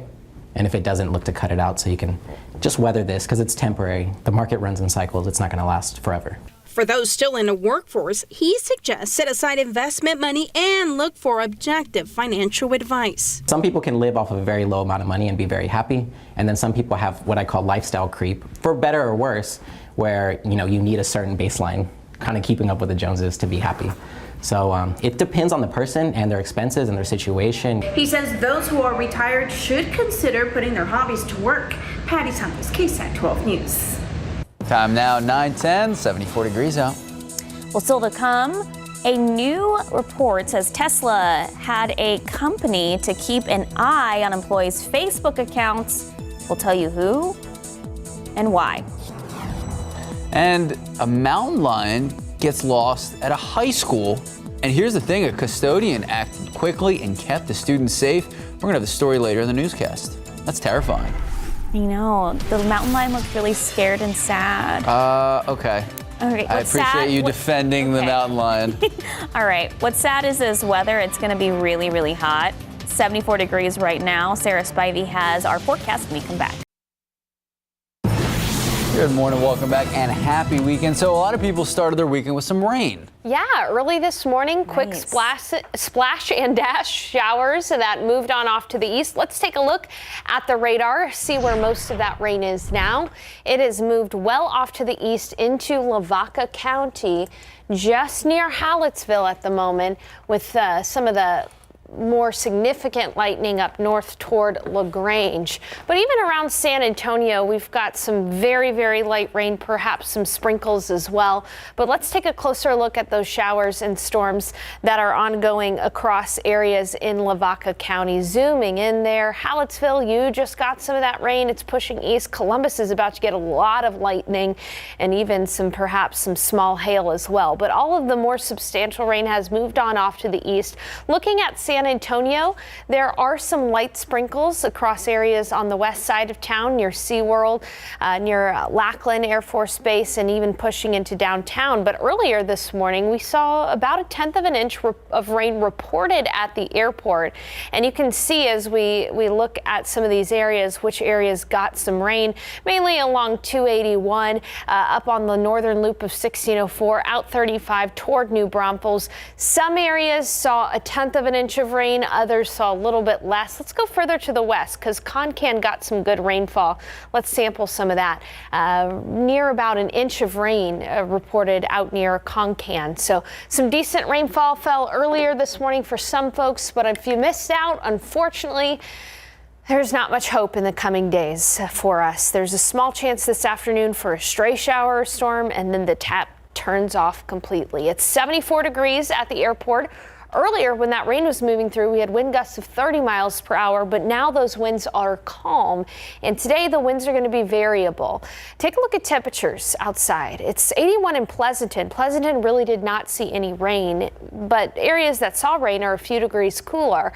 It's 70 in Kerrville, 74 here in San Antonio. As we zoom in, clouds have moved back into San Antonio, but notice that we're already starting to see some clearing out near Los Maples. So throughout the morning, skies are going to clear. Take a look at the futurecast. We'll be looking at mostly sunny skies this afternoon. Again, there is an off chance for a stray shower or storm this afternoon, but odds are you're going to stay dry. Temperatures are going to be climbing out to the west. There could be another piece of energy that moves in from Del Rio toward Eagle Pass. But again, in San Antonio, only a 10% chance this afternoon. Otherwise, it's going to be hot. 96 at the airport, 97 in New Braunfels, 98 in Seguin. 14, quite warmer than our average high of 91, 93 for the high in Bernie, 98 in Hondo, 99 in Uvalde. Here's today's 12-hour forecast. You can see that temperatures are going to be warming up as those skies clear. By noon, we'll be at 84 degrees. In the afternoon, 10% chance for a stray thunder shower. It's not a great chance, and highs will be in the upper 90s. That 96 is going to feel more like 100, though, because of the high humidity. Even by 9 p.m., we're still going to be in the upper 80s. Looking at the satellite and radar, this ridge of high pressure is not going to be our friend in the coming days. Take a look at what happens. Tomorrow, 101 as that heat high settles closer. Monday, 103, and then Tuesday, 102 degrees. Not only is it going to be hot Sunday, Monday, and Tuesday, but all of next week, temperatures are going to be at least close to 100, if not above 100, and no rain chances in our future after today. So does not look good for us over the next 7 days. Heat, humidity, and we're not going to have a chance for rain. Not good for the drought, unfortunately. Hey, coming up, I'll have another look at your pollen count, and we'll take a check on the tropics. Florida has seen a lot of rain. Sarah and Max. Thank you, Sarah. A lot of triple digits on there. I didn't like that. I try to not look. Oh, okay. Do a quick look. Ignorance is bliss. Yeah. Okay. Time now, 9:18, 74 degrees out. All right, straight ahead, Amazon says a bill being considered by Congress could degrade customers' experience. That story after the break. You know, you could buy a lot of Amazon products if you win the lottery. I know. Yeah. I really want to win. Did you play? No. Well, that's the first step. I know. Take a look at those lotto numbers. Pick 3, 687, Fireball 4, Daily 4, 1946, Fireball 0. Cash 5, 5, 9, 12, 13, 15. The money I'm not winning. Mega Millions 11, 16, 22, 48, 59. Mega Ball 11. Mega Flyer 4. In your business headlines, Amazon crying foul over an antitrust bill looming in Congress. So Amazon says that the bill unfairly targets their company and could degrade its customers' experience. The Amazon Innovation and Choice Online Act aims to limit possible conflicts of interest when a tech platform owns more than just one type of business. It covers companies like Apple, Facebook, Google, and Microsoft. Amazon critics say that the company harms competition by selling its products on the same marketplace as a third-party seller and holding to the sellers to terms that favor Amazon. So the bill could get a vote in the Senate this summer, but that is not guaranteed. Well, Tesla has reportedly used a PR firm to monitor employees' Facebook feeds in recent years. According to CNBC, the electric car company paid a consultancy firm to track conversations in a Tesla employee Facebook group from 2017 to 2018. That happened to be around the same time some workers wanted to form a union at the company's factory in Fremont, California. The firm was reportedly monitoring such topics as developing labor communication plans and organizing efforts.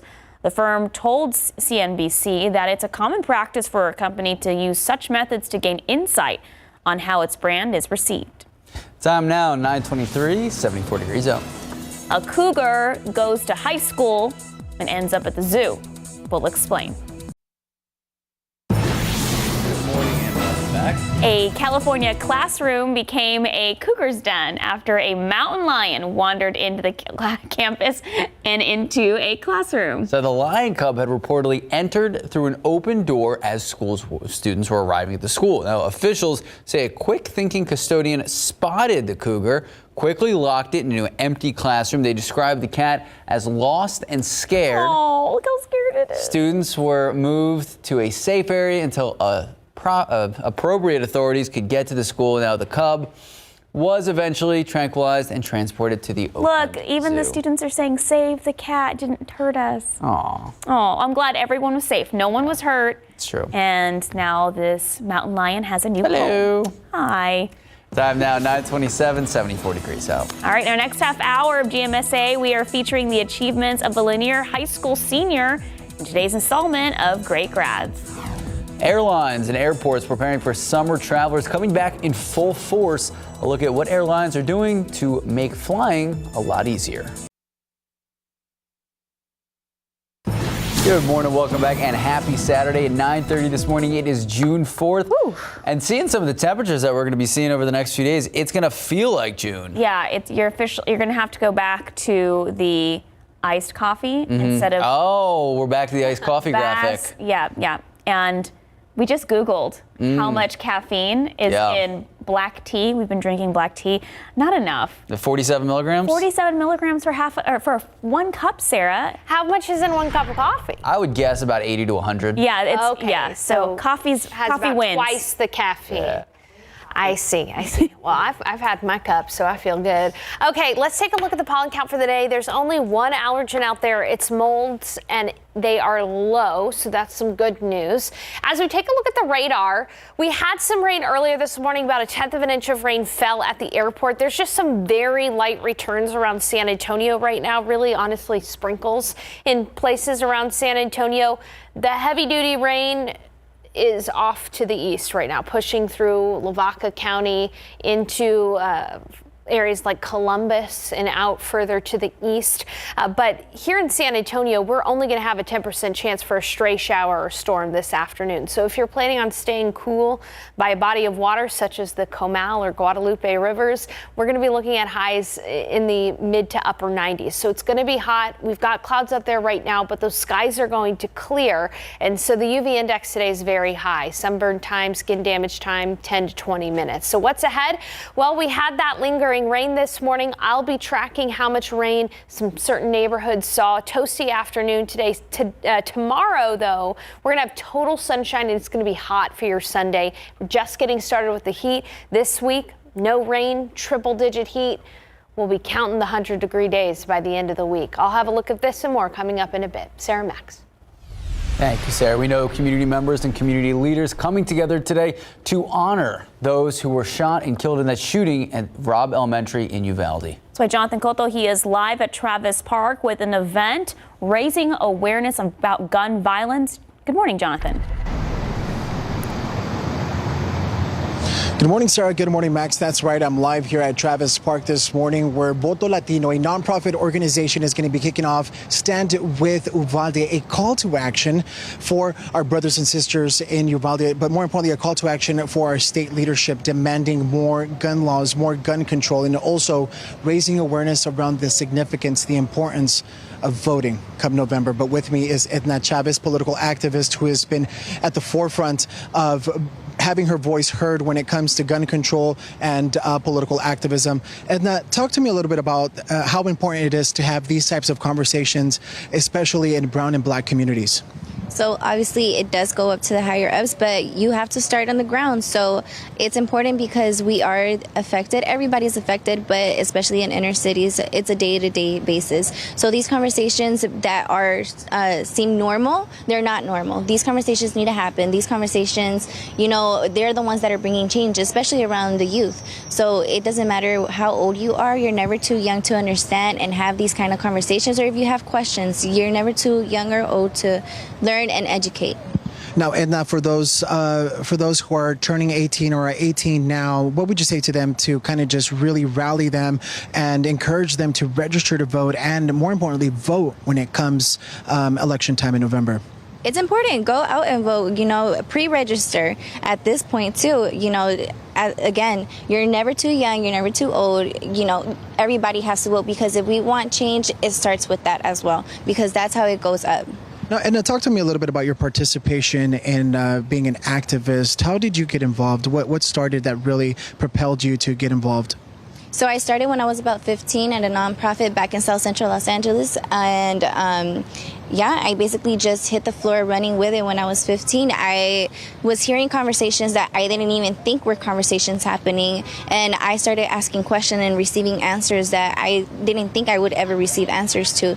So, there's work out there that you don't even know that's happening around your community, and, I really do encourage the youth to get out there, ask the questions that, no question is too small, no question is too big. Everybody has an answer for it, because we're the ones that are in the forefront to begin with. Edna, thank you so much for the work that you do and for speaking with us this morning. Thank you so much. Max and Sarah, we're here again live at Travis Park, where in just about an hour, this Voto Latino Stand with Uvalde call to action event is going to be taking off. Already showing up a bunch of members of the community that are expecting to hear Congressman Joaquin Castro speak, Maria Teresa Kumar, the CEO and president of Voto Latino, and of course, San Antonio Spurs head coach Greg Popovich. Back to you in the studio. Thank you, Jonathan. Your morning headlines: the identities of 4 children and their grandfather reportedly killed by convicted murderer Gonzalez Lopez have been released. The victim, 66-year-old Mark Collins, 18-year-old Waylon, 16-year-old Carson, 11-year-old Hudson, and 11-year-old Bryson. It's believed Lopez killed the family and stole a truck from the cabin in Centerville in Leon County. That's in East Texas, where the bodies were found. Lopez was killed in a shootout with law enforcement here in South Texas in Jourdanton. Lopez was serving a life sentence for capital murder and attempted capital murder. Headed to California, authorities say a man walked into a Los Angeles emergency ward, stabbed a doctor and 2 nurses, and then held himself up for 4 hours in one of the rooms before a SWAT team could take him into custody. Los Angeles police say the man walked into Encino Hospital Medical Center just before 4 p.m. yesterday. They say he was seeking treatment for anxiety. After he entered, he then stabbed members of the medical staff. Authorities say the victim underwent surgery and all 3 are in stable condition. Now, police say the man was confined to a room in the hospital as officers tried to talk him down. Now, he was finally captured, taken to another hospital for treatment of self-inflicted injuries. A potential tropical storm is pounding parts of Florida's east coast with several inches of rain. This is what the streets of Miami looked like late last night. According to the National Hurricane Center, disturbance is expected to become a tropical storm off of Florida's east coast tonight. Some parts of the state are expected to see up to 15 inches of rain. Back here at home, we did see a little bit of slick roads in the area in and around San Antonio, but there are some important road closures you need to know about. Traffic Authority Stephen Cavazos gives us a rundown of where those closures are happening. It is finally the weekend, and if you have travel plans, make sure to plan your commute accordingly. Let's talk about what we're going to be seeing here. There are several active construction spots still taking place. Bridge work. Now, this has been current. According to KSAT, though, it should wrap on June 5th. That's over off I-10 on the east side of San Antonio. During that time, it's going to be overnight, 8 in the evening to 5 in the morning. During that time, drivers expect a full main lane closure in both directions at FM 1518 and FM 1516. Let's go ahead and take a drive over here to Loop 1604 over on the northwest side of San Antonio. Tons of work that's always taking place out there, but this time we're going to be seeing some gas utility work. That is current, and that should be wrapping up on Sunday, June 5th. It will take place at 9 in the morning to 5 in the afternoon, according to KSAT. Now, keep in mind, there's going to be a full closure of the entrance and exit there at UTSA, the main campus, and Brennan Avenue, also including the Loop 1604 intersection. Then happening on Sunday, June 5th, up until Tuesday, June 7th, we'll see some bridge repairs over off I-10 on the central side of San Antonio. Thankfully, it's overnight, so it won't really impact a lot of traffic, but keep in mind, it's going to take place all the way up until 5 in the morning. There'll be multiple westbound main lane closures right there at Frio Street. And of course, for any of the latest closures taking place in your area, head over to ksat.com/traffic and scroll down to the closure page. Back to you. Thank you, Stephen. Speaking of hitting the roads, this is supposed to be the summer of so-called revenge travel. That's right, because everyone's cooped up from the pandemic, making Americans want to leave their house and travel. ABC's Gio Benitez has this story. This morning, airlines and airports preparing for summer travelers to come back in full force. I'm just excited about traveling, going somewhere else. With the TSA expecting to screen as many as 3 million passengers a day, Delta CEO Ed Bastian tells us it's time to get ready. This summer is going to be very busy. And we saw that demand over Memorial Day weekend. Thousands of flights canceled after staffing shortages at the airlines. Delta today opening a new terminal at New York's LaGuardia Airport, a $4 billion investment. We look at this and it all looks new and sparkly and beautiful, but what does it mean for the traveler? Sometimes people spend more time in an airport than they actually do on the flight, right? So the ability to actually create a wonderful experience with efficient service coming through the security channels is going to be a brand new experience for them.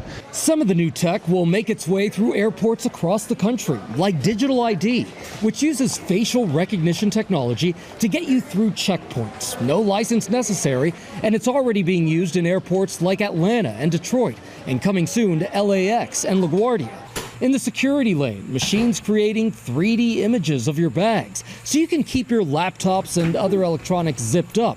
And every single sign here, digital. And the clock is ticking. Delta alone is expecting more travelers than it had in 2019. The airline's limiting flights to keep extra staff on hand. What we're going to be doing to get through the summer is that we're not going to grow our schedule at all. That was Gio Benitez reporting. Time now, just about 9:41, 75 degrees. You now. hungry, Max? Oh my, now I am. Yeah, You're yelling look at me with food on the screen. Right. All right. We get a preview of this Saturday's Texas Eats. Texas Eats. Thank you. I'm just so hungry. I'm so hungry, and it looks so good. Really excited for it. All right, plus, we have your story. You talk about it. Yeah, this is a senior out of Lanier High School. She is going to be the first in her family to graduate. She's got a full ride, and she is doing big things in the STEM world. We'll have her story in just a bit. Let's take a quick live look out of the Alamo City. All right, 75 degrees now. What is the rest of the day? How hot are we going to get in the next week? We're looking at triple digits. We're going to check in with Sarah Spivey in just a bit.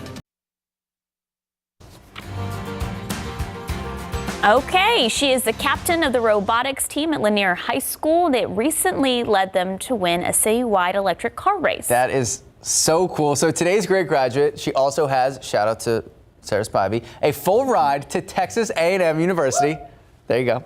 And will be the first in her family to attend college. I had the pleasure of meeting Penelope Maldonado, who says she hopes her engineering dreams will lead her to space. Lanier High School senior Penelope Maldonado isn't afraid to take charge and fix things herself. And she does so in a predominantly male class. She is the president of her school's robotics team that she recently led to winning a citywide electric car race. She's just like super driven. She whatever is put in front of her, she just like boom, she runs with it. Her robotics teacher, Jeremy Rio, says having a female student like her is rare and hopes she can encourage more into the robotics field. She's like a good role model for that because like she can help like other girls come in and just like stand up and like, hey, like no, this is like, STEM's a field that y'all can go into. But she says she would have never thought of engineering or robotics as something that she would have enjoyed if it wasn't for a free STEM robotics summer camp put on at UIW when she was in the 8th grade. It was the other young women mentors in STEM that encouraged her. She hopes to do the same to get more girls involved in what she loves. I would say that it's fun. It's not just a boys thing. If they can do it, you can do it too. And next year, she earned a full ride to study aerospace engineering at Texas A&M University. She will be the first in her family to go to college. She says her family is very excited for her opportunity. I want to work on the rockets and the spaceships they have there, and I guess try to fly somebody to the moon in my own rocket and stuff like that. She says once she has gotten into NASA, she still has big dreams to conquer, like running her own engineering company for other women just like her. I guess have my own company, I guess, to build it up just for females. Just have an all-female company and just engineering business and all that. Great story there. That's awesome. Congratulations to her. Now, we did see some rain earlier today in San Antonio, about 1/10 of an inch reported at the airport.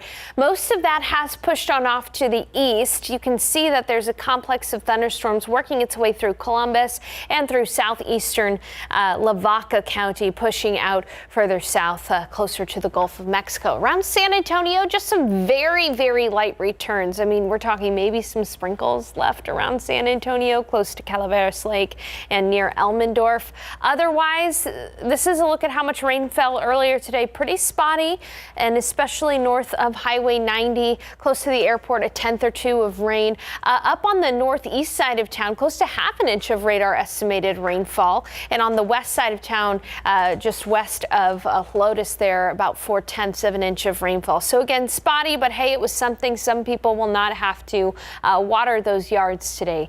And then further off to the west, we do have a skinny line of thunderstorms that's pushing to the southeast in Valverde County and Edwards County. We've got some northwestern flow in the upper levels of the atmosphere. That's why you're seeing those showers and storms move in that direction. I cannot rule out an isolated shower or stray shower or storm later on today, but still the odds are that it'll just be hot for you for the remainder of the day. Skies will be clearing. In your KSAT 12-hour forecast, by noon we'll be at 84 degrees. So right around lunch, it's going to really start to warm up. 10% chance throughout the day for that stray shower or storm, but generally it's going to be hot. 96 for the high temperature. That 96, humidity is going to stay up there too. So that 96 will feel more like 100 degrees today. So yeah, it's going to be hot. And then we'll have winds from the southeast at about 5 to 10 miles per hour. Even into the evening, it's going to stay warm. Past sunset, we'll still be in the 80s by 9 p.m. Here's a look outside right now. You can see that those skies are clearing. Man, this airport camera has been through it all. Earlier this morning, we were seeing showers and storms there. Now we're starting to see some sun. Earlier, we had wind gusts of 30 miles per hour as those showers move through. Now those winds are calm, 74 degrees. Let's take a look at the satellite and temperatures. Again, a good mixture of sun and clouds. Those skies are clearing as those main clouds head to the south and to the east. 75 in Del Rio, 75 in Hondo, 72 in Kerrville, 83 in Pleasant, and 84 in Cotulla. The areas that did not get rain today, they're a lot warmer than those that did, like us here in San Antonio. Here's the high-res futurecast again. 1 or 2 stray afternoon showers or storms could be possible, but it's not a good chance, only 10%. And then late tonight out west, there could be some rain for Del Rio and Eagle Pass. But here in San Antonio, again, odds are that we just stay hot and dry. 96 for the high temperature today in San Antonio, 97 in New Braunfels, 94 in Kerrville, close to 100. The further west you go, it'll be 96 in Gonzales. Now, I hate to say this, but this high pressure system is not going to be our friend over the next few days. As it builds over Texas, it's going to create sinking air, compressing the atmosphere and allowing for temperatures to soar.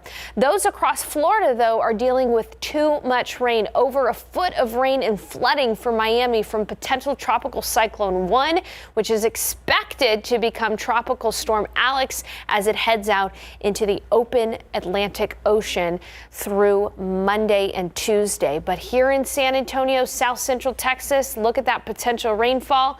Nothing around South Central Texas because of that heat high. Again, not our friend.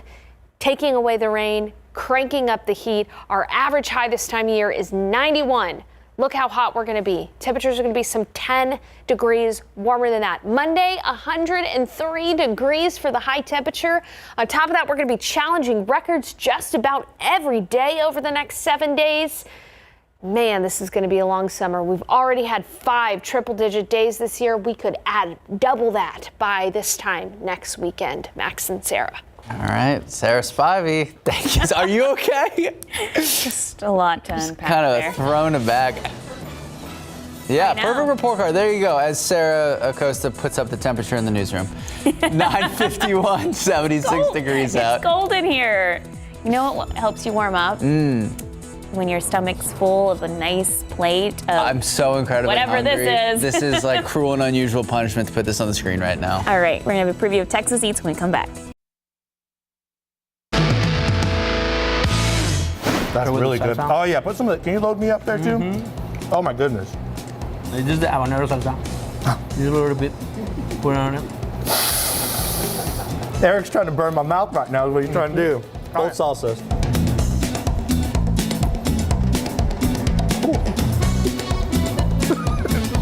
All right, you got me. You put both sauces on there. I mean, that's got a lot of flavor. It's got a lot of spiciness to it, though, but I love how creamy they both are. This is no joke. No. This is a lot of food. No. This is a lot of food. The al pastor. Oh. Oh, wow. I think that's the bite right there.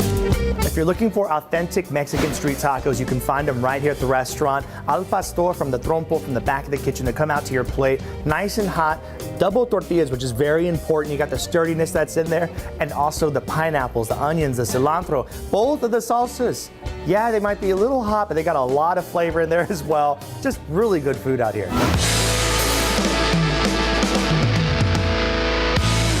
I think I just get upset. We just need those. samples. Yeah. just like a quick sample. We can, show off the restaurant a little bit.